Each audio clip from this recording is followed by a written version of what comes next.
Today's saints of the day, October the 10th, are St. Paulinus, Bishop of York and disciple of St. Gregory the Great, St. Daniel, St. Samuel, and the companions, first Franciscan friars.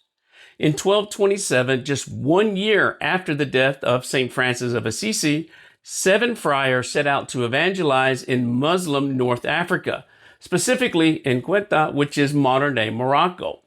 Their group included Daniel, minister Provincial of Calabria, and their leader, Samuel. Angelo, Domnus, Leo, Nicholas, and Hugolinus were inspired by the earlier martyrdom of St. Berard and companions in 1220, which had stirred a holy desire among Franciscans to preach Christ, even at the cost of their lives. Upon arriving in Ceuta, they learned that Christians were forbidden to enter the city. Undeterred, they confessed their sins, received Holy Communion, and spent the day in prayer. On October the 2nd, they washed each other's feet in imitation of Christ, preparing for what they sensed was their final mission.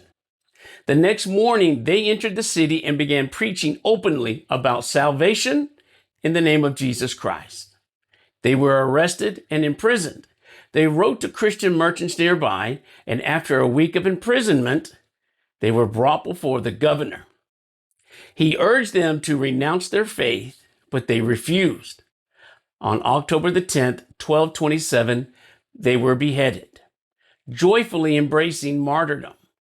Before their execution, the companions knelt before Daniel and thanked him for leading them to this crown of martyrdom and received his blessing.